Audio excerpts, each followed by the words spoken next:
All right, so let's get started. Thank you all of you who have joined in today. I hope you're all doing well. And I'm glad to see everyone come in amidst all these power cuts. Please bear with all of us today as we try and navigate the internet, but I think we are all sorted. My name is Emma and I am the Communications Jedi here at Good Life X. And we are really happy to have you all with us tonight in the second session of the Regenerating a Creative Future conversation series. This series of 5 conversations is brought to you by the Creative Economy Program at British Council, the Good Life X, working in partnership with British Council's Making Matters program, our media partners at Roar Media, and industry expert Lonali Rodrigo. So tonight's session is focused on urbanization within local communities. So tonight we'll be discussing lack of harmony between us as stakeholders and the environment and nature in which we interact, the importance of equitable and sustainable development, and the role of sustainable product design and architecture, and if we can discuss a way forward. Your wonderful set of panelists tonight are Sunela Jayewardene, environmental architect and conservationist, Shneel Malik, an architect and biodesigner, and Pushpa Galhena, who's a community mobilizer and leader in Sivalipura here in Colombo. And we have a moderator, Iromi Perera, who's the founder and director of the Colombo Urban Lab. So without further ado, I will pass it off to Iromi to get us started. Thanks, Emma. And thank you so much, everyone, for joining us. I know that it's a bit difficult sort of negotiating between your power cut schedules and so on. Mine is due to go off any minute, so excuse any change in lighting as I give the introduction to our panel. I'm really excited to be moderating this panel today with Sunela, Pushpa, and Shneel. And I think we are going to end up with a really wonderful hour where we will hopefully leave our audience with something new or many things new that you would have learned in our session today. So some kind of a small background to our session today is basically that we have many sort of conversations in our day-to-day about rapid urbanization, about its impact on our environment and our surroundings, and the kind of the issues that we face in our day-to-day lives and broadly.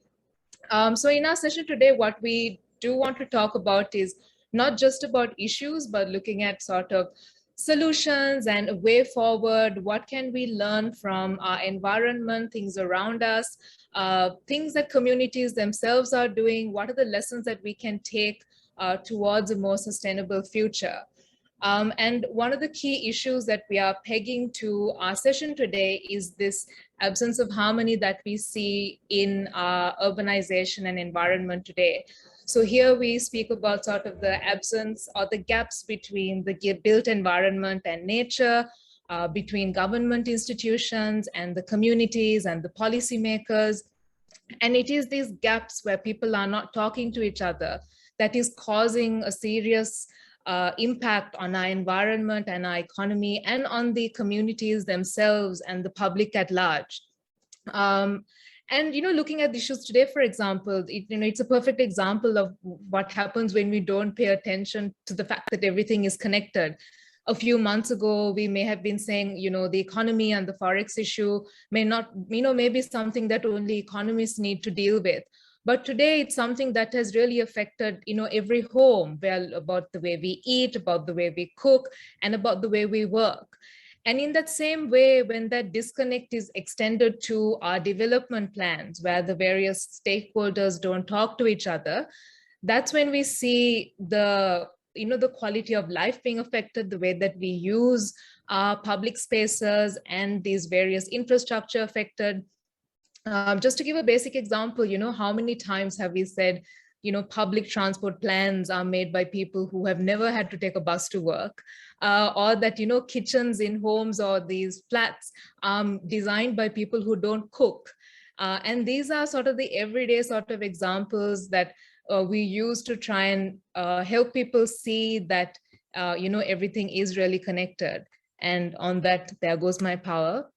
So I don't want to take up too much of our time just talking about introductions, but where I just wanted to set this context for you so that you can see what we hope to achieve from this session and why we are so excited to have our three speakers with us. They bring extremely diverse experience to this panel and hopefully will address how to overcome these gaps that we see and gaps that I just spoke about. So without going any further, I would like to invite Sunela to speak for a few minutes about her work and her experience. Over to you, Sunela. Hi, good evening, Iromi and Shneel, Pushpa, and GLX for inviting. Thank you for inviting me, and hello to everyone who's listening in. My practice in environmental architecture actually has always been passion driven. I've always considered myself more an environmentalist than an architect. So actually, the way it's worded is very telling of how I imprint in my work as an environmentalist and an architect. And I think that's a lot to do with being very aware of who and how we are as a species, that we are merely a component in an ecosystem, and not, even while being the apex species at the moment, we are, we've been doing a bad job of it. So I think, everyone should be really getting on it and trying to make amends. And I think in my work, I have tried, as you can see in the images that are being shared here, I think a lot of the answers come from the past. These are systems which have been practiced for hundreds, if not thousands of years, and therefore they must work. And that's what I do believe. And then you match it with something very recent or the technology. So here, this is a clay ball. If you go back a minute, Emma, just go back a minute if you don't mind. These are sun-baked bricks, so low energy, taken from the soil where we are building. But I've sandwiched it every few layers with cement. So I'm bringing this new technology of cement just as a backup, just to make sure it doesn't fall over. These are commercial builds. Maybe in ancient times, it was not so much a commercial use. Moving on, I also tried to bring in this, the indigenous building practices. I would say the traditional materials. Here you see Candian roof tiles being laid. These are terracotta shingles, which actually work way better than the half round tile or the Western tile, which all came with colonial influences. But for thousands of years before, this is the kind of tile we had. Then there must be a reason. Well, I know the monkeys don't create as much trouble when they jump on it because the tiles are much smaller. But also it takes the roof slopes very well. I have learned that because these tiles, the shingles are hinged, they don't slide off as often. And here you can see how I'm trying to match it with more modern building systems. And I think that's what the lessons that I've taken forward. This is the underside of the same thing, and you can see how the Candian roof tile, though it's called Candian, it was used all over Sri Lanka. And they're hinged. Sorry, they have a little, the little hook which hangs onto the roof walls and stops them from sliding. And these are things which could be reused. What it also does is, if you can move on, Emma. Yeah, okay, so, right, here's another practice which I've been researching.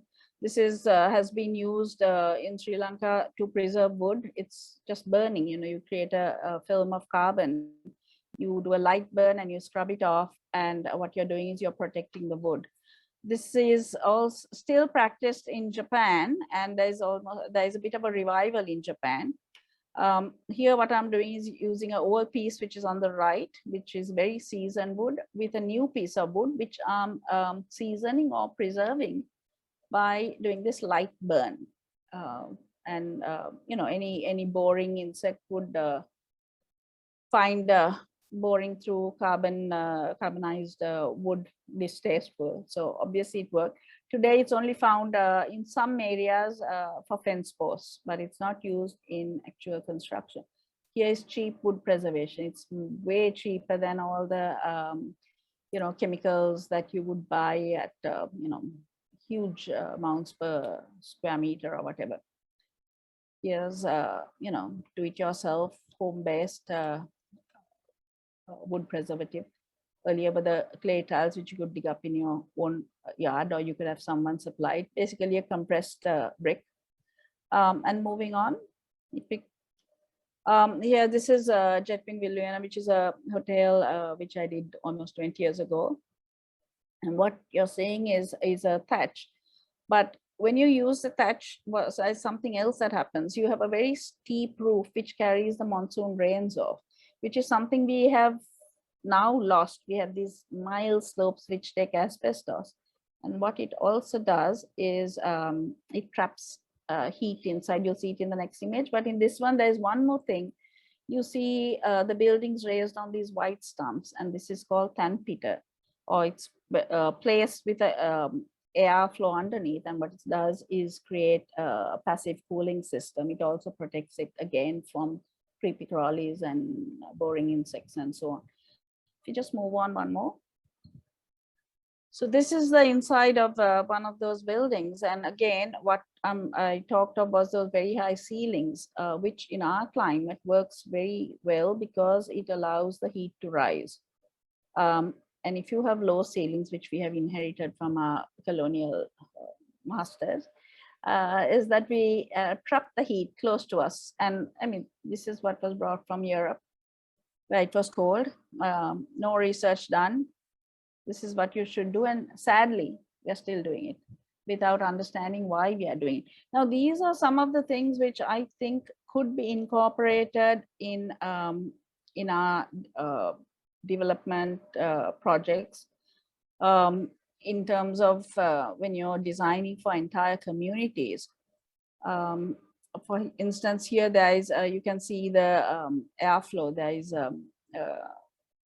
through ventilation, which allows the building to cool without having to look for any artificial systems. This is in a high-end hotel. There is no fan, there is nothing, and you know, it's quite comfortable. So what I'm trying to tell you is these things are doable.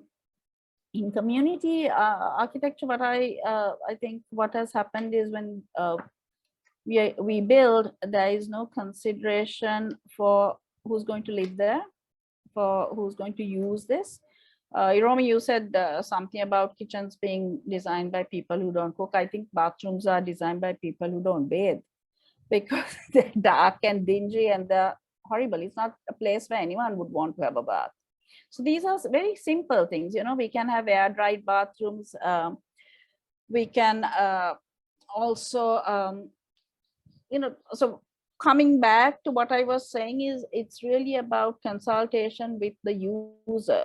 And that's where we are we are really falling down, because we are building for people who are not being consulted at all.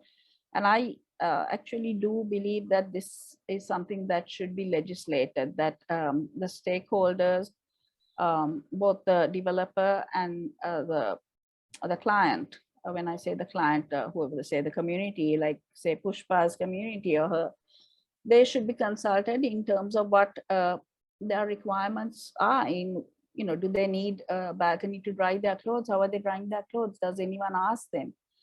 And then in the same way, explain to them what is possible. I do believe that in urban development, we have to go up. There is no other option at this point, because on a small island, our footprint has to get smaller in urban areas. Iromi, I can see my time is up. We'll come back to that happily. Thanks, Sunela. And that was great. And there are so many things that I like to pick up on what you said in the Q&A. But I think you kind of got to the heart of the matter, which is when you create these spaces that are not in consultation with communities, in the end, it is the user that ends up paying that price. For example, in many of the relocation housing that we see in Colombo and in other parts of the country, because there is no consultation with the communities who will finally live in those houses, they end up with, kitchens that they can't use and they end up cooking outside, or they end up living in these flats that are far too hot with no greenery, no proper ventilation, and, no place to dry their clothes. And in the end, it's just a tick box for a government institution to say that they have provided, thousands of homes for people. But is anyone really asking what life is like for people in those houses, right? So maybe we'll come back to that later. So moving on to Shneel, I think here we are really excited to hear about her work and again, about how it would connect to what we're talking about with regard to the impact on nature when design and implementation are not really going in hand and considering the repercussions on our environment. Shneel, over to you. Thank you. Firstly, thank you so much for inviting me here today. I'm super excited to be on this panel. I'll start sharing my screen quickly, 1 second. Right. Do we see everything? Yeah, amazing. Just a quick intro. I'm Shneel Malik, and I have a PhD in architecture from the Bartlett School of Architecture, UCL. And my PhD was between architecture and biochemical engineering. So I call myself a bio designer. I'm a hybrid species. And my interest lies in asking the very important question: how can we design buildings that can perform in tandem with its surrounding? How can we design our buildings so that it performs as if the building is nature itself? And how do I do this? So I work as a designer and an architect with bioengineers and biologists and synthetic biologists, trying to understand the fundamentals of science and biology. And I, as an architect, want to find ways of how I can create architectural skins and surfaces so that it creates an integration between the human habitation and the environment and the ecology around us. That means that I start and I design across different scales, from the nano scale, the micro scale, the material, and to the macro scale, the architectural, right? Here, I'm showing the interrelationship between the different hats that I have to wear. I, as an architect, will step into the lab environment and start developing new materials that we call biological materials, right? Here, I'm showing you two simple examples of two different worlds. On the left, you're seeing biomaterials or scientists 3D printing on a super tiny scale with materials that allow organisms to grow. In this example on your screen on the left, you're seeing the green within the hydrogel or the biomaterial is microalgae. That means the material has been designed to allow microorganism or the microalgae to thrive within the material itself, performing processes such as photosynthesis. On the right, you're seeing a very famous Biq House, which was designed in Hamburg, which is on a much larger scale. And here the architectural building has these skins, the glass panels that are designed to grow the algae. The aim for this project was obviously to grow algae so that it can perform photosynthesis, absorb carbon dioxide, and use the biomass of the algae for the food industry or pharmaceuticals.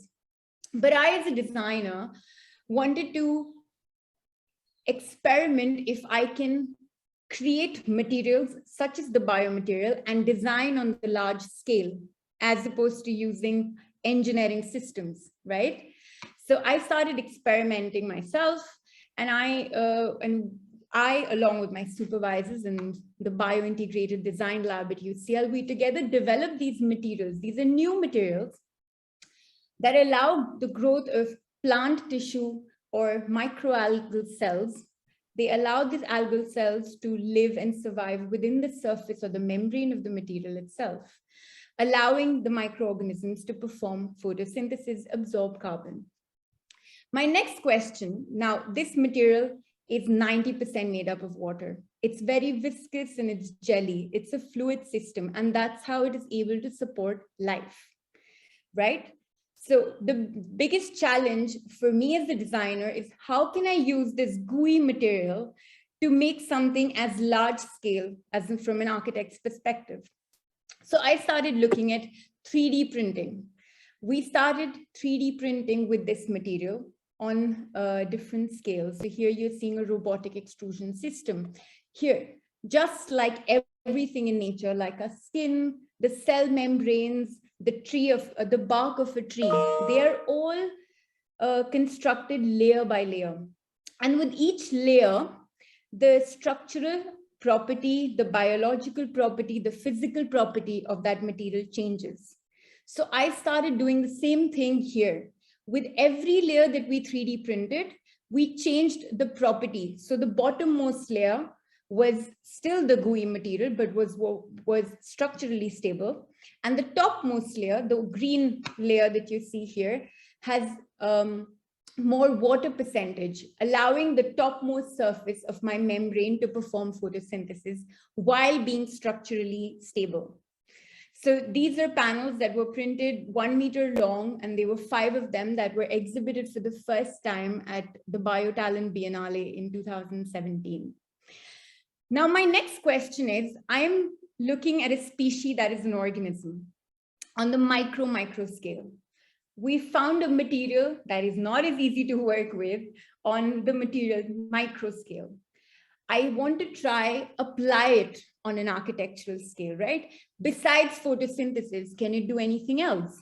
So through collaborations with scientists such as Dr. Brenda Parker, who's a biochemical engineer, and Dr. Paolo Bombelli at Cambridge University, who's a bioelectrical engineer, who were already algae geniuses, but they were working in their labs trying to develop devices. So I started to collaborate with them, and we formed 2 prototypes. The first one on the left, which is a biosorption. So here you're seeing that we are computationally designing scaffolds. Here, the scaffold is constructed from a material, a building material that already exists, but that becomes a host for the new material, the living material, right? Here, the porosity of my building material is allowing the porosity of my algae material to continue to grow and thrive. So they both support each other, allowing me to achieve a much bigger structural stability. The next example was biophotovoltaics, or using the ability of microalgae to produce small amounts of electricity. So here you're seeing us create these cellular forms algorithmically or on the computer through certain parameters that we got from the lab, and we realized how big or small a cell should be. And we tried to 3D print these structural scaffolds and layer them with an anode and a cathode and create this sort of cellular structural scaffold, a biohybrid system that is both living but has structural stability and is also using certain existing building materials. My next question has always been, my mom would still always ask me, I understand, but you're working with algae and you were always an architect. What happened with the building? So through a lot of site visits that we had been doing in small scale communities across India, we realized that small amounts of water was being polluted and it was being disposed of into nearby streams. And microalgae has been used for decades as a bioremediation or a system to treat polluted water. So we designed this wall system or these tile-like scaffolds in which the microalgal containing material was inlaid. These tiles can be tessellated into a wall system as big or as small, depending on how much volume of water needs to be treated and how much space the community, the small scale artisanal community have. And then we sort of designed this wall where you can inlet the water at the top. The water trickles onto the surface, allowing the microalgae to absorb the heavy metals present in the polluted water, allowing cleaner water to be removed and reused within the system. This actually came, why the passion for me was I was using high-tech systems, such as robotic extrusions, but I do know that the value and the impact global climate change has on developing communities has been much, much more. So how can we design to integrate these living systems as potential solutions within the existing economy of the developing communities was super important for us. And that's why this project came about through those interactions and site visits, where we imagined that the ceramic art or the vernacular traditions of the community can be incorporated and upgraded to use a new sort of a living system and a biological system. Later on, more recently, we did another version of the same Venetian tiles. And that was for the Beasley Designs of the Year at the Design Museum. But it also looks more into the interaction between the polluted water and the microalgae within the tiles in order to optimize how it flows within the system. So as a bio designer, I'm super ambitious, and what drives me is how can we design these high-tech systems in a rather low-tech manner while being able to create new materials that can be integrated within the existing environmental or the economy of our existing communities. Thank you very much. And you can ask me as many questions as you want. Thanks so much, Shneel. That was really fascinating. And I'm sure a lot of audience members also have many questions for you on your product, but also your experience in kind of bringing this extremely sort of niche product to working with communities. And I'll pick up on that in a little bit. So here we would like to now move on to Shilpa, who is a community mobilizer from Sivalipura, who I have also worked with for a very long time. And Pushpa will talk to us about her experience as a community mobilizer and the importance of the maintaining community relationships with stakeholders in the development process. Pushpa, then oage වාරය කතා කරන්න. Thank you. මම සිංහලෙන් කතා කරන්නම් කමන්නේ නේද miss හරි සිංහලෙන් කතා කරන්න පුෂ්පා හරි මගේ නම පුෂ්ප ගල්හේන මට උපාධිය තියෙන්නේ ලේබර් এডুকেෂන් කොළඹ යුනිවර්සිටි එකේ දැනට මම කොළඹ නගර සභාව එක්ක කොමියුනිටි ලීඩර් කෙනෙක් හැටියට අවුරුදු 30ක් පමණ වැඩ කරනවා එතකොට මගේ එක්ස්පීරියන්ස් එකත් එක්ක බලනකොට දැන් 1980ට ඉස්සෙල්ලා වගේ කාලේ අපේ මේ කොළඹ නගරේ ගොඩක් තුනේ පැල්පත් එතකොට ඒ පැල්පත් එක්ක 75ට පස්සේ 80යි 75යි අතරේ ඒ පැල්පත් ඒ කියන්නේ ලෑලි ගෙවල් වගේ තිබිලා ඒවා වඩිච්චි ගෙවල් වලට පෙරළුණා බම්බු ගහලා මැටි ගහලා ඒවා ඇත්තටම ඒ කාලෙත් මේ කාලෙත් එක්ක බලනකොට සංවර්ධනය කියලා බලනකොට සුන්දර පරිසරයක් එක්ක තමයි අපි එදා ජීවත් වුනේ අපි සංවර්ධනයට කැමතියි කියලා 1988 80-88ට එක්ක අපිට එදා සාකච්ඡාවක් තිබුණා මොකද ප්‍රජා සංවර්ධන සමිතිය ආරම්භ වුණේ 1979 ඒ ආරම්භ වෙනකොට අපිට එකතු වුණා කොළඹ මහනගර සභාව නිවාස සංවර්ධන අධිකාරිය යුනිසෙෆ් එක සේව් ද චිල්ඩ්‍රන් මේගොල්ලෝ ඔක්කොම එකතු වුණා මොකද එදා අපේ කොළඹ නගරයේ සෞඛ්‍ය තත්ත්වය ඊටාම පොඩි පහත මට්ටමකින් තිබුණේ දැනුවත් වීම නිසා. එතකොට අපි පාවිච්චි කරේ පොදු වැසිකිලි. නමුත් අර අපිව පෙන්නවා ඒගොල්ලෝ හවස ඇවිල්ලා චිත්‍රපටි දාලා මම එතකොට පුංචි කාලේ මගේ ළමා සමාජය වගේ ඉන්න කාලෙදි තිබුණේ එතකොට එයාලා පෙන්නවා සෞඛ්‍ය අතින් කොහොමද වැඩි දියුණු වෙන්නේ, සෙරෙප්පු දාන්නේ කොහොමද, টয়ලට් පාවිච්චි කරන්නේ කොහොමද, ගෙදරක টয়ලට් එකක් තියෙන්නේ කොහොමද කියලා මේ ජනාවාසෙන් ජනාවාසයට ඇවිල්ලා කොළඹ මහනගර සභාවයි යුනිසෙෆ් එකයි එක්ක එකතු වෙලා චිත්‍රපටි පෙන්වනවා.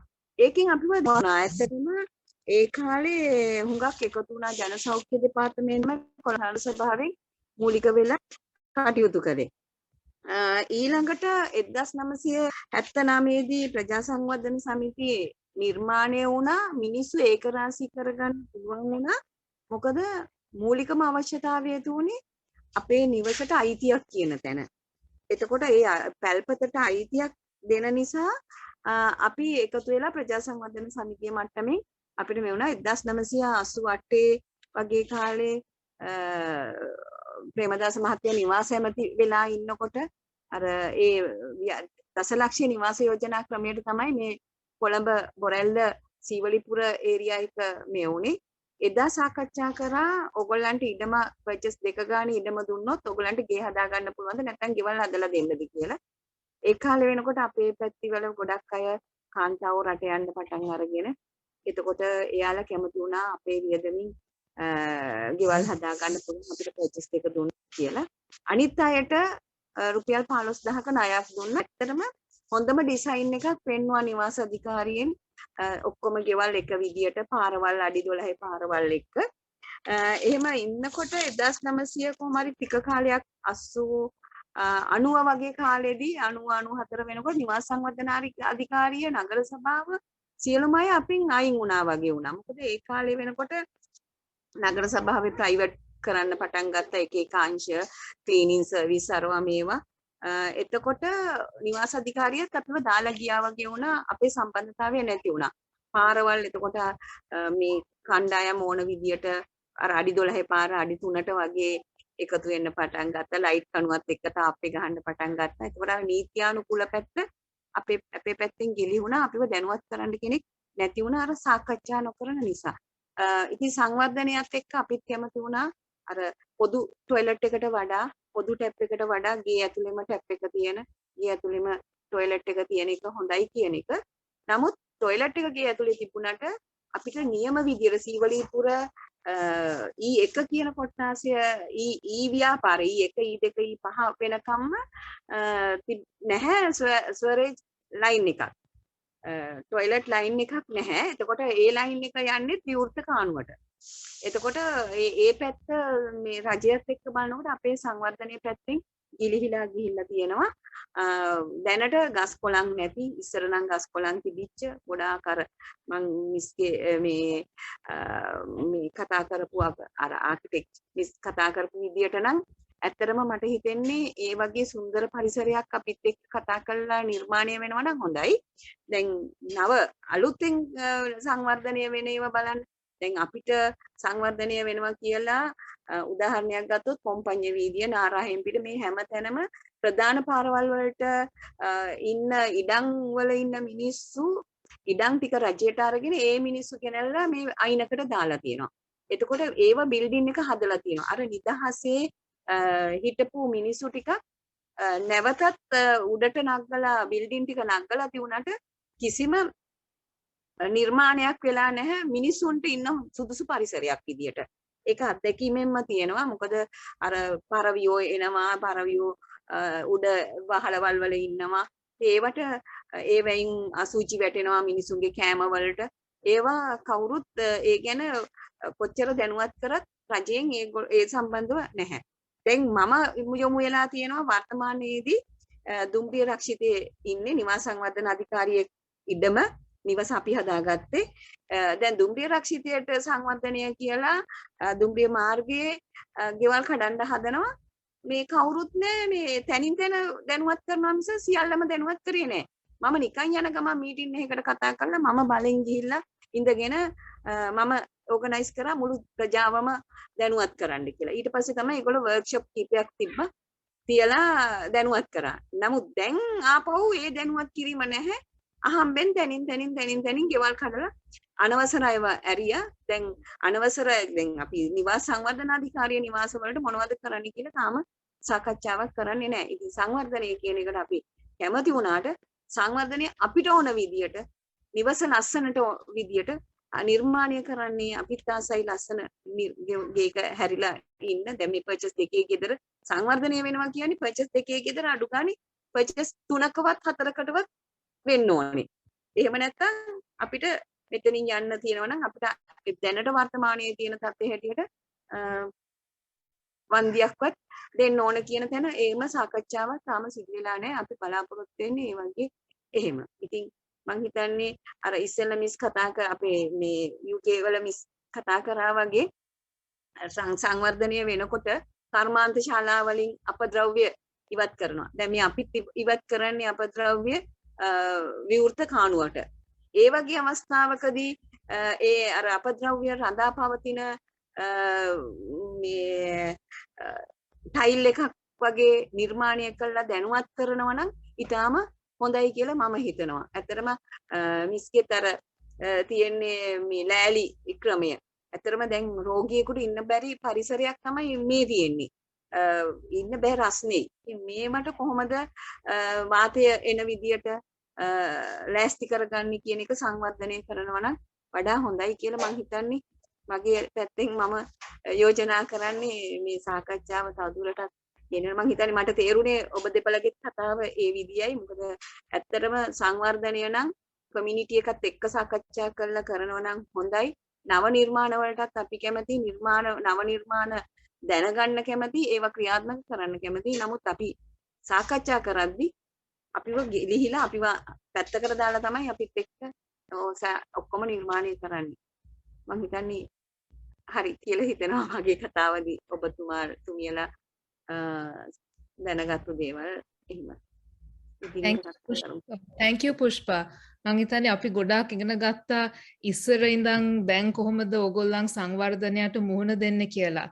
මං හිතන්නේ අපි ගොඩාක් කට්ටිය දන්නේ නැහැ 80 90 කාලේ ඕගොල්ලන්ගේ ගෙවල් හදනකොට මේ විදිහට වර්ක්ෂොප් තිබිලා එක එක රජයේ ආයතන එකතු වෙලා මේ ප්‍රජාවත් එක්ක එකතු වෙලා කතා කරලා සම්බන්ධ වෙලා එහෙම ප්ලෑන් හැදුවා කියලා මං හිතන්නේ ගොඩාක් කට්ටිය දන්නේ නැහැ.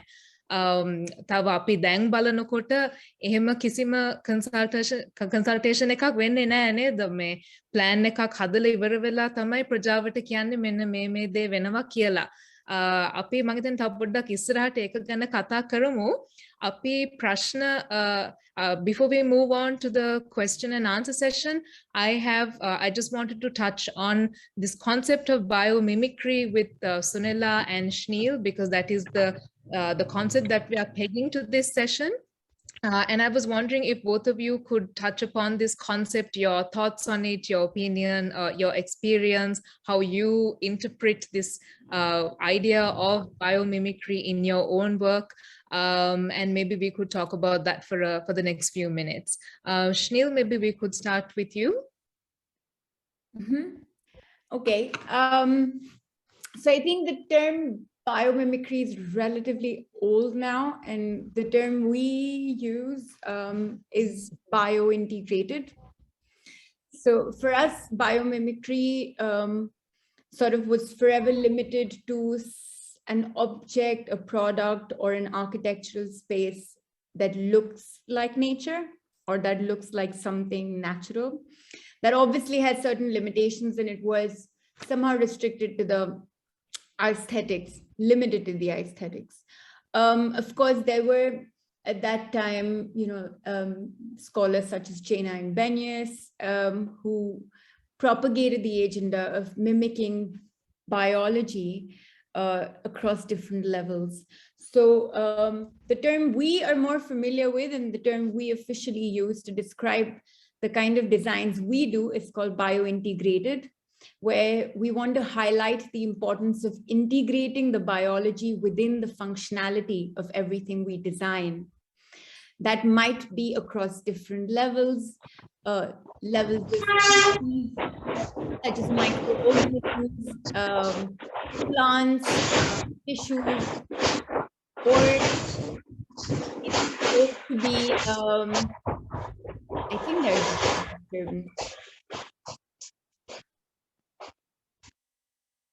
yeah, I think it's fine now. Yeah, so while also, so that's why we, for the first time at the BioID lab, we needed a bio lab, a proper scientific lab setting within the architectural environment where we as students could actually step into the lab and understand how things grew and what were their requirements, what were the lighting conditions, what were the nutrients, how long does something grow or decay, right? Because if anything is, there is a very important element or parameter that we have to consider while designing, and that is of time. So anything that is bio-integrated will have an element of growth and will have an element of decay. It will change as the seasons change. It will change when there is more sun, when there is more dust, when it rains, when there's more moisture, when there's more humidity, because it is in real time responding to its microenvironment or to the immediate surrounding conditions. So I do know that the wall tiles look like the veins on a leaf and that it was mimicked, but that happened by chance, I have to say, because we were doing a lot of lab experiments and we realized that there are material constraints and the microalgae will not absorb beyond a certain depth. So we sort of went back to the computer screen and we entered certain parameters on the software that we use. And we also want to optimize the movement and the flow of water through a vertical surface. And obviously on the computer, it was a much more complex veination system like the one that you would see on a proper living leaf. But then in order to fabricate such a thing and for it to be fabricated using traditional materials of ceramic, for instance, we had to tone it down a little bit, clean up the geometry and hence. So that's why if you see the next iterations don't exactly look like a leaf anymore, but the one that looks and mimics like the leaf has stayed with the public for longer because of relativity and connectivity, like the storytelling is much nicer. But that was, the end product was definitely scientific. And it was not that, okay, it should look like a leaf. That was not the aim. That's really fascinating. I mean, and I urge everyone who's listening in today to go online and check out her work. And I think, I mean, there's just so much more, I think, that we could have covered if not for time limitations also. But Shneel, thank you so much. That was really great. And we look forward to seeing a variety of new designs that you're going to come up with. Sunela, over to you. Sunela, you're on mute. Yeah.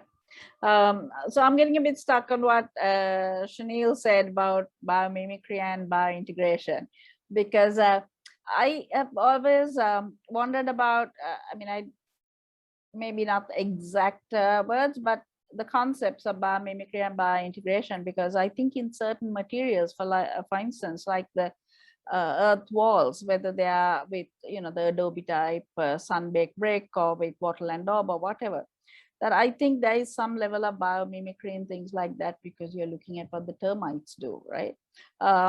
So you're using this processed earth and you're creating a monolith. The wall becomes a monolith because it breathes with the weather changes. It absorbs moisture, it dries.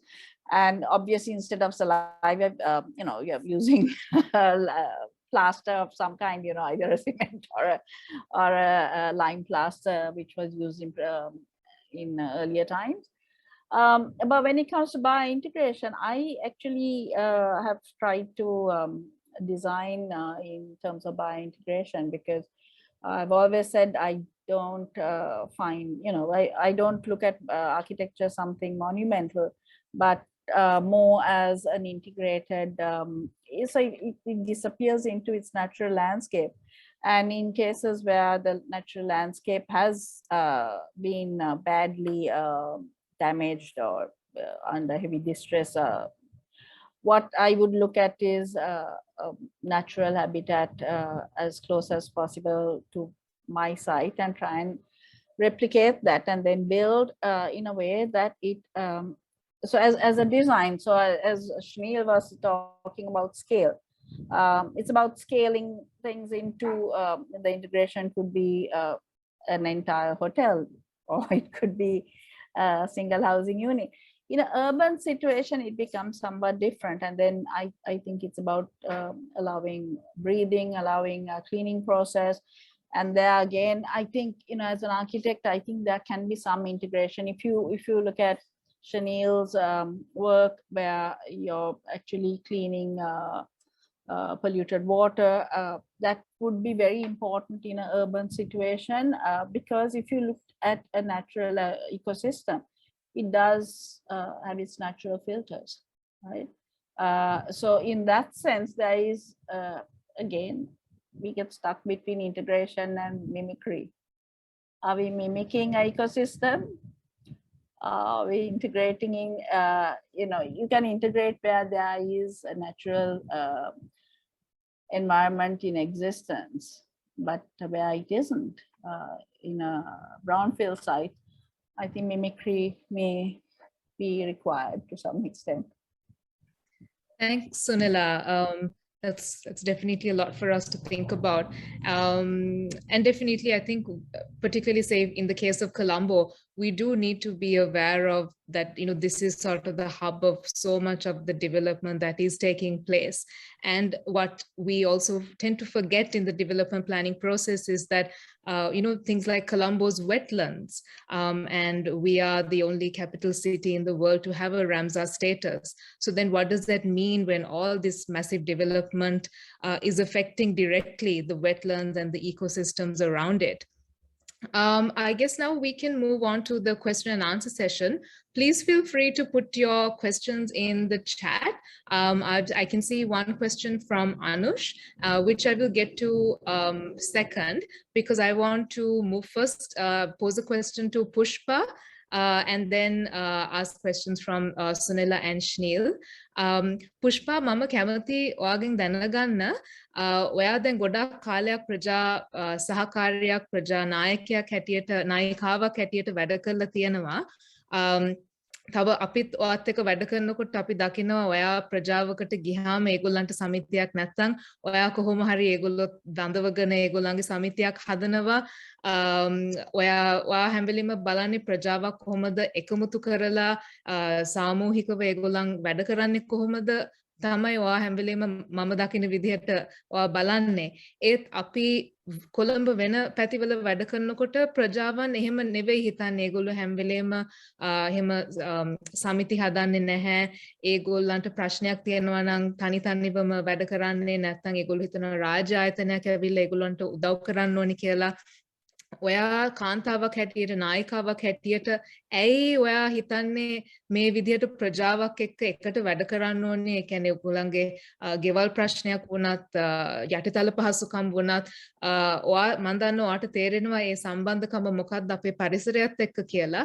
ඒත් ඇයි කියන ඔයාට motivate වෙන්නේ මොකද්ද? ඇයි ඔයා මේ ඔයා කරන වැඩේ කරන්නේ? මොකද මේක නෙවෙයි ඔයාගේ රස්සාව. ඔයාට මේක ස්වේච්ඡාවෙන් ඔයා කරන වැඩක්, ඔයාට මේකට වැටුපක් ලැබෙන්නේ නැහැ. අපිට පොඩ්ඩක් කියන්න පුළුවන්ද ඇයි ඔයා මේ වගේ ප්‍රජාවත් සමග වැඩ කරන්න මෙච්චර බැඳිලා ඉන්නේ කියලා?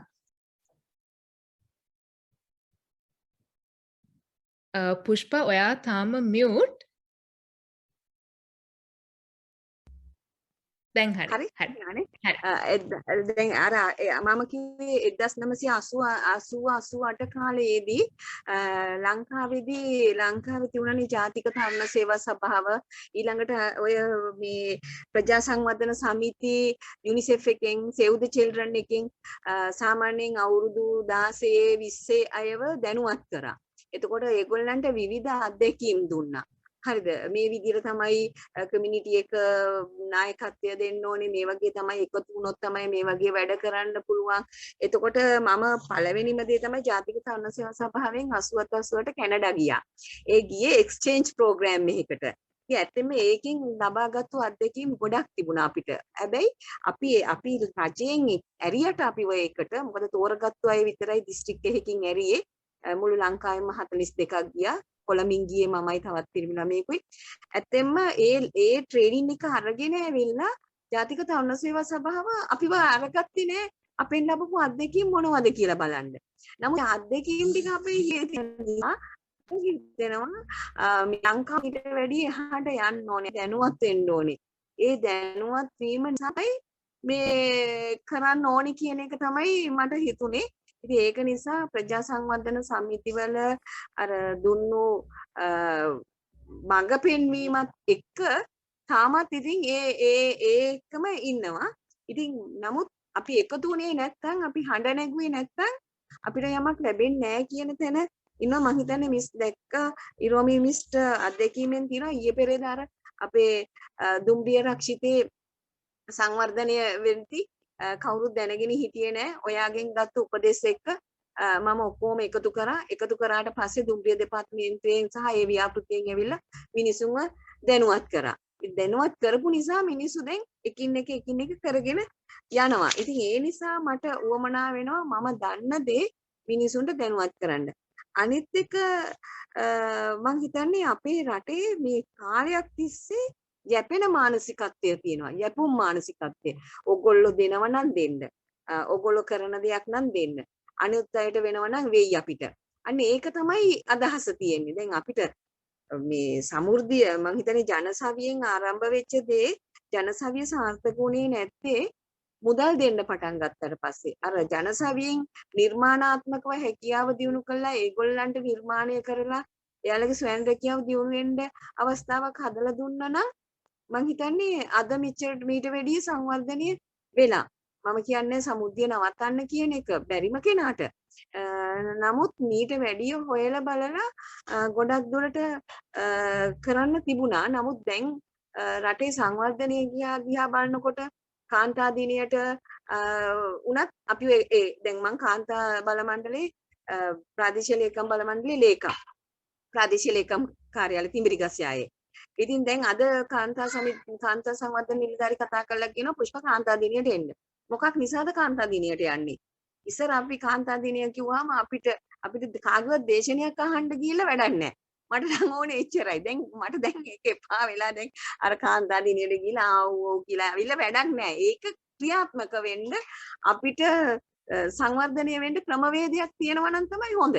ඉතින් ඒ ක්‍රමවේදයට අපිට තාම බැරි වෙනවා මිනිස්සු ටිකව මුණ ගැස්ස ගන්න. මොකද වැඩක් නැහැ ගිහිල්ලා අපිට වෙන්නේ නැහැ ඕක. කොහොම තමයි දැන් තියෙන්නේ. දැන් කාන්තා සමිතිය රැස්වීමක් හදව ගන්න බෑ මිනිසුන්ට. මිනිසුන්ට එපා වෙලා. ඇයි? දැනුම දීලා වැඩක් නැහැ. ඒක ප්‍රායෝගිකව කරන්න වැඩපිළිවෙලක් තියෙන්න ඕනේ. ප්‍රායෝගික වැඩපිළිවෙල කරන්නේ කොහොමද? බාධක තියෙනවානේ. ඔන්න ගොනු කරගත්තු ගමන් කියේ කඩා කප්පල්කාරී කියලා. ඉතින් මොකද කරන්නේ? ඉස්සත්තර කරන්නේ නිකන් ඉනවා. අනිත් එක දේශපාලන මට්ටමින් මට පොඩි මේව එකක් තියෙනවා. මොකද මගේ පොඩි කාලේ තිබුණේ එක්සත් ජාතික පක්ෂය. එතකොට එක්සත් ජාතික පක්ෂයත් එක්ක තමයි ජාතික තරුණ සේවා සභාව වැඩ කරේ. හැබැයි මම මේ පක්ෂයට නෙමෙයි වැඩ කරේ. ගම වෙනුවෙන් සමාජිකත්වය දරනකොට ලේබල් එක වැදෙනවා. මොකද ගමේ පළාතේ ඉන්න മന്ത്രിතුමත් එක්ක වැඩ කරනකොට ලේබල් එක වැදෙනවා ආයා එක්සත් ජාතික පක්ෂය කියලා. ආණ්ඩුව පෙරලෙනකොට 94 පුෂ්පට රස්සාවක්වත් ගන්න විදියක් නැහැ. මොකද UMP නිසා. ඉතින් අදත් රස්සාවක් නැහැ UMP නිසා. ඉතින් ওই වගේ අර මිනිසුන්ට ලේබල් එකක් වදිනවා වැඩ කරන නිසා. හැබැයි අපි ස්වේච්ඡා සේවකයෝ. අපිට ඕන කෙනෙක් එක්ක වැඩ කරන්න පුළුවන්. ඉතින් මේ සංවාදයට උනත් මං හා කිව්වේ ගොඩක් දුරට මං ගොඩක් දේවල් අරගත්තා. මං හිතන්නේ සුනිල මිස් කෙනුත් ගත්තා. අර ඇමරිකාවේ ඉඳලා කතා කරමු මිස් කෙනුත් ගත්තා. ඇත්තටම මේ වගේ දේවල් කොච්චර පැහැදිලිද දැනුවත්ද? නමුත් ඕක බිම් මට්ටමට යන්නේ නැහැ. එතකොට ඉරෝමි මිස් මගේ තව වැඩක් තියුණා. මම දේශනයක් ඇහුවොත් කොහෙන් හරි එයාව කොහොම හරි බිම් මට්ටමට ගේනවමයි. මං ඉස්සෙල්ලා වැඩ කරේ ડોક્ટર කුමාරෝපසිංහත් එක්ක සහජීවන පදනමේ ෆවුන්ඩේෂන් ෆෝ කොඑක්සිස්ටන්ස් කියන එකේ කොළඹ ලීඩ හැටියට මට දේශනයක් හම්බුනොත් මං ඒ දේශකයාත් එක්ක කතා කරලා මං ප්‍රජා නායක නායිකාවම දැනුවත් කරන්න අවස්ථාවක් යොදාගත්ත මගේ සංවිධානය. මොකද මම ડોક્ટર කුමාරෝපසිංහත් එක්ක කතා කරලා මම සල්ලි වෙන් කරගත්ත අර ලෙක්චර්ස් වලට දෙන්න 10000යි 15000යි නේ ලෙක්චර් කෙනෙක් ගන්න. එතකොට එයාට ඒක දීලා මම ගොඩක් දුරට ප්‍රජා නායක නායිකාවන්ව දැනුවත් කරා. මං මේ දැනුවත් කිරීම තුලින් ගොඩක් ප්‍රජා නායක නායිකාවෝ ඉස්සරහින් ඉන්නවා. මට ඉතින් ඒකට සතුටක් තියෙනවා. ඉතින් දැනටත් සමිතිය හැදෙන්නේ නැත්තම් මට පුළුවන් හදලා ගන්න. හැබැයි ඒකට මගින් එන්න ඕනේ ඒ අර මිනිසුන්ව දැනුවත් කරන්න. එහෙම Oh. කණ්ඩායමක් නෑ මිස්. දැනට හැදෙන්නේ නෑ. හැදිලා හැදිද කියන එක දැන් දේශපාලනය නිසා. Thank you. බලපානවා දේශපාලනය. ඔයා අපිට මම හිතන්නේ ගොඩාක් හොඳ අදහස් දුන්නා. කියන්නේ ඔයා වගේ කට්ටිය කොහොමද බිහි වුණේ? ඔයගොල්ලෝ කොහොමද දිගටම වැඩ කරන්නේ? තව ඒක ඒ කියන්නේ බ්‍රේක් ඩවුන් එක මොකද්ද? ඒ ඉස්සර කරපු විදිහයි දැන් කරපු විදිහයි. තව මම හිතන්නේ capacity building කියන අදහස capacity building කියන දේ අපි තව වැඩියෙන් තව මේ කරන්න ඕනි. මොකද එතකොට තමයි තරුණ පරපුරත් මම හිතන්නේ තව ඉස්සරහට එනකොට මේ වගේ යටිතල පහසුකම් නිවාස වගේ ගැන දේවල් ගැනටත් ඒගොල්ලොත් ඔය වගේ ස්වේච්ඡාවෙන් වැඩ කරන්නේ. Thank you Pushpa. අපි මම හිතන්නේ තව චුට්ටක් මට මොකද අපෙන් පස්සේ මේ දැනුවත් කරන්න කණ්ඩායමක් හිටියේ නෑ. ඒ කියන්නේ දැන් අපෙන් පස්සේ එන ලීඩර්ස් කවුද ඊළඟ ලීඩර්ස්ලා මේ නායකත්ව පුහුණු කරන දැන් මේ මං කිව්වේ මේ ළමයි දුවනවා ළමයින්ව ගොනු කරගන්න කොළඹ මහනගර සභාව දැන් නිලධාරියෙක් නැහැ ළමා සමාජයක් පිහිටව ගන්න. ඉතින් ඔන්න ඔතන තමයි මේ දරුවන්ව ගොනු කරගන්න පුළුවන් නම් ඉදිරි සංවර්ධන කටයුත්තට තව කණ්ඩායමක් හැදෙයි කියලා මම බලාපොරොත්තු වෙනවා. Okay. Thank you. Thank you, Pushpa. Thank you very much. And I think that was like a really great sort of a viewpoint. I think we would only hear from people who are really ingrained in the grassroots level work about the importance of capacity building and also the importance of taking communities and the public with the development process, that they are not different blocks or different categories, and that some things are left to the experts. Master plans and development plans are left to the experts. The communities are recipients of these things, and I think there is some value in talking about not just an interdisciplinary approach, not just about a better horizontal working relationship between institutions, but also about who you take with you in that consultation process. And moving on to Sunela. So Anush has already asked the question that I had in mind for Sunela. So I'll just read it out here for those who are tuning in and can't read the chat. So the question is from Anush is, do you think the design, materials and building approach you highlighted is applicable at all to urban settings? With the pressure coming with it for higher density housing in smaller footprint, for example? Or is it mainly for more rural or for niche areas like tourism? And just before we go to Sunela, we will take another 5-10 minutes and extend our session, and we hope that you can stay with us even though we are now at time, because as you can see, we have so much more that we want to discuss. So I hope you can stay with us for another 5 or 10 minutes. Sunela, over to you.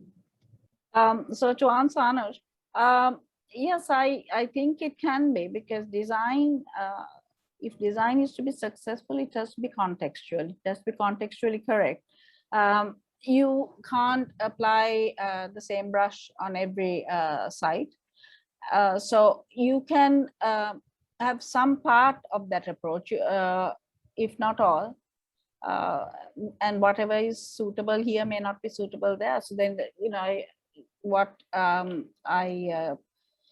the examples I gave you are just for a couple of particular sites.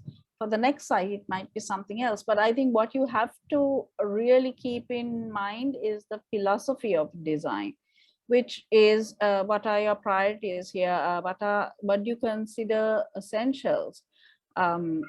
Is it clean air, clean water?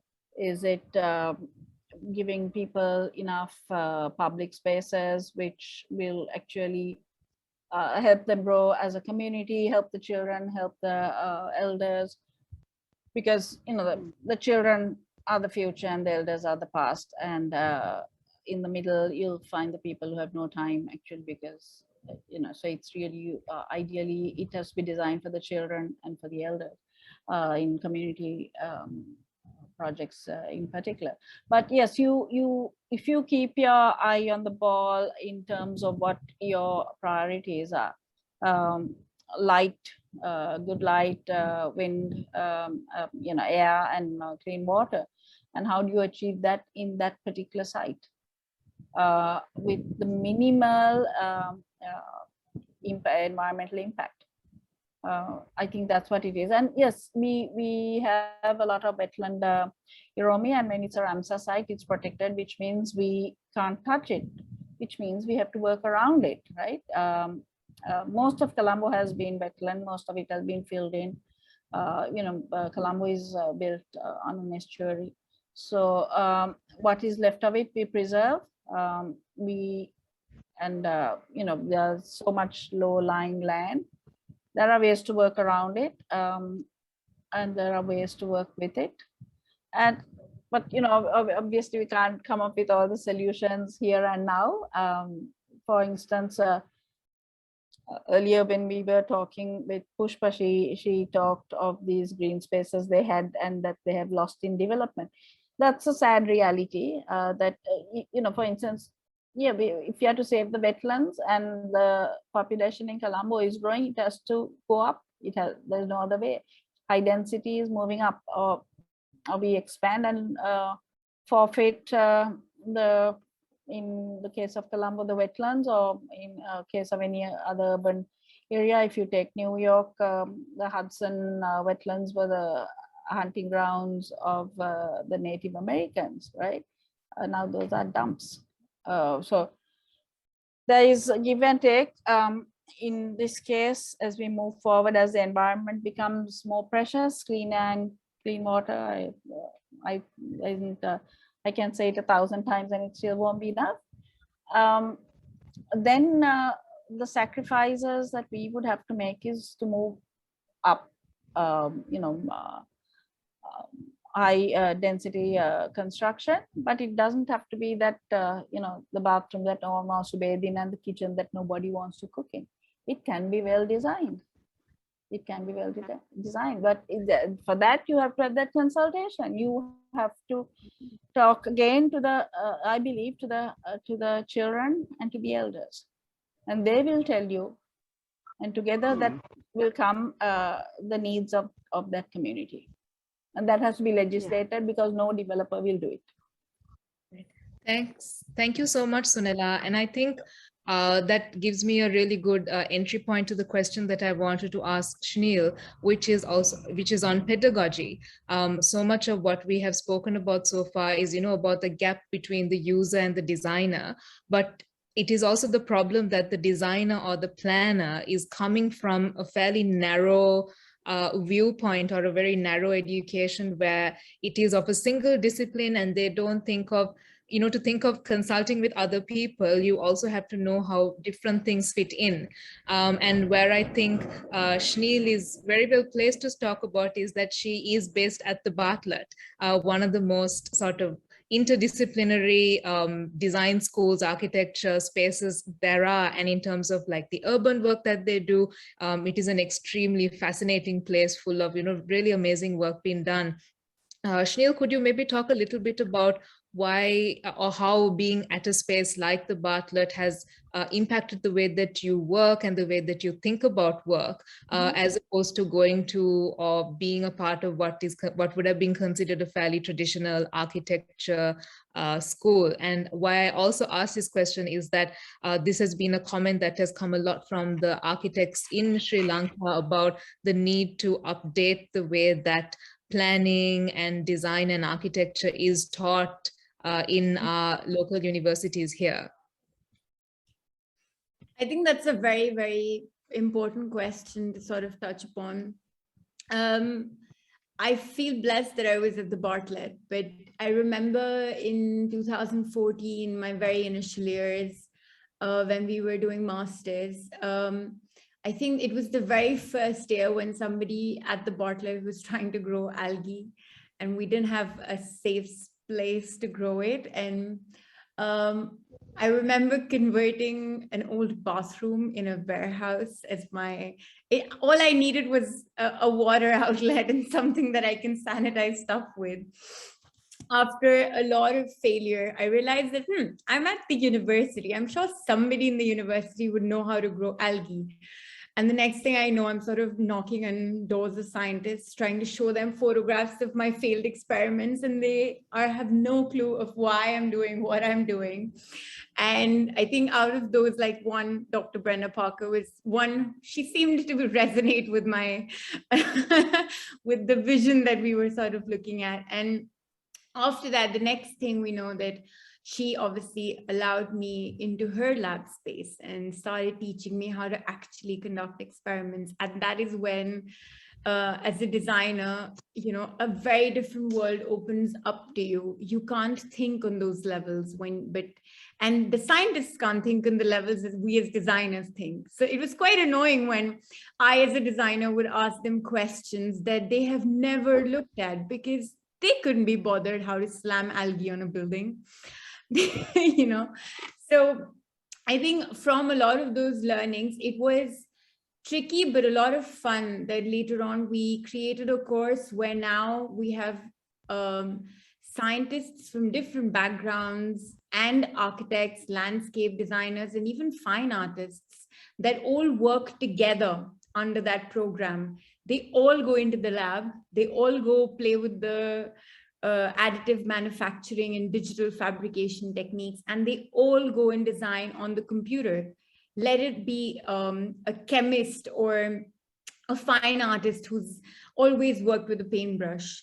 And the fun is that in such an environment, everybody has some knowledge. They all come with their expertise, but when they all sit in a studio and brainstorm, the sort of questions that are asked, the sort of research experiments that are conducted, and the outputs that are produced are quite interesting. And that shows the importance of bringing or breaking the boundaries that we have within disciplines.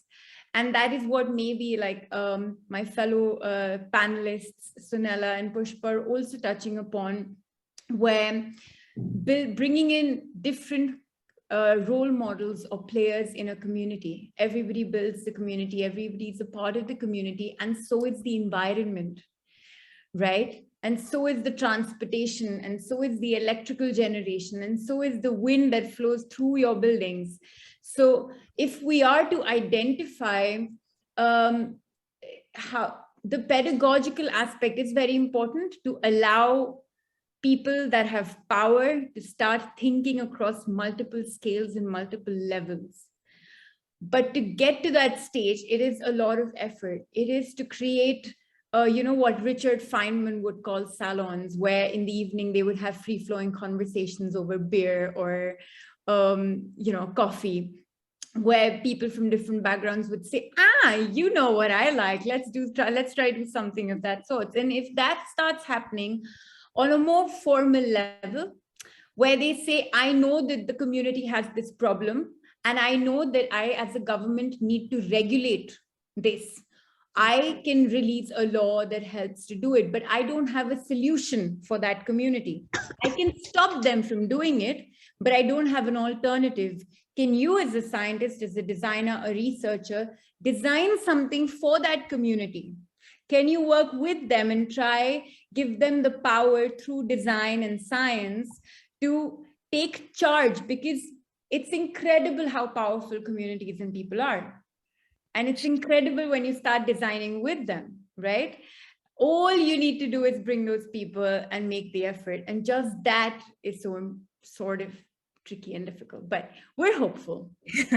Shneel, thank you so much. And I think in another world, we would have all had this session in person. We could have all left together, gone for a drink, gone for dinner, and then, you know, continued these conversations across disciplines. And you know, those are the things that we really miss with our online spaces, although it also enables people like you who are far away to join us today. So that's also one of the plus points. I'm really sorry, but we are at time and we need to end. I can see that there is a question for Shneel and Sandaru in the chat, and maybe if either one of you wants to answer it, if you could maybe briefly put that in the chat as an answer, that would be great. As just for my closing remarks, very quickly, I will take on Indira's question about who sets the policies for urban development and how policy can be influenced to, discuss the concepts that we have, spoken about today. And I mean, this is a fairly lengthy conversation, but as my concluding remarks, what I briefly want to say is that unless we push for it, unless we as citizens, unless we as users, as the public, unless we push for it, that kind of change is not going to come. And we don't need to see ourselves as experts. We don't need to be planners or architects. We are the people who are the beneficiaries of these master plans. And also at the end of the day, as citizens of Sri Lanka, this is also our tax money. We are paying for this in various ways. The money that is being borrowed, the money that is being spent, all these things do impact us. So we all have an equal right in the matter. So we shouldn't just leave it to politicians, to planners, to the UDA. If you are unhappy with something, if you want to take part in something, push for it. You should speak to your local government representatives, get involved in your municipality. There are ways in which as citizens you can engage with your DS office, with your local government office, whether it's a CMC or an urban council. Find out who your members of parliament are, see how you can influence citizens participating in various development plans. Sometimes Urban Development Authority, they put out notices saying they're calling for public comments or consultations. Participate in those. We have to be more proactive if we want to influence the policy dialogue and the development trajectory of Sri Lanka. We can't wait for things to happen. And I think that is the mistake that most of us have made, that we are waiting constantly to be told or waiting to be invited. That invitation is not coming, and we are going to bear the brunt of, ill-planned development. So as a conclusion, I hope that we have left you with some ideas, some new ways of thinking, maybe some inspiration. And I hope that it makes you want to go and contact all the people that, are involved in our development process and talk about how we can make Colombo's development space a more participatory one, a more equal one, where there is, justice and accessibility for everyone. Thank you so much to our speakers, Sunela, Shneel, and Pushpa. We have really enjoyed this conversation, and thank you so much for your time and your expertise. Thank you to the good folks at Good Life for inviting all of us in and for organizing this series. And I hope all of you will be able to join in for the rest of the series that they are having in the coming weeks. And I think now I'll hand it over to Emma to, I guess, close us off. Thank you so much. And thank you to our speakers, Sunela, Shneel, and Pushpa, and Iromi for moderating tonight. It was more than what we could have hoped for. And I think that we only scratched the surface on so many of these different topics. So really, thank you so much. We hope that we can carry on these conversations, outside of tonight. And we are really happy to make these connections with you all. And that's a huge part of having this conversation series, is to foster these collaborations. We're really, really happy with everything that we talked about tonight. I dropped a few links here in the chat, a feedback form for you all to kind of communicate with us how the session went and maybe things we could do better for next time. But just, we would really love to hear from you. The link to register for the next 3 sessions. And a link for the application for our creative residency. So basically all that we talk about in these sessions, we want to actionize on them. And that's what we will be doing in this residency. So please submit your applications by next Friday. But with all of that said, good night to everyone, wherever you're joining in from the world. We're happy to have you here. So thanks so much.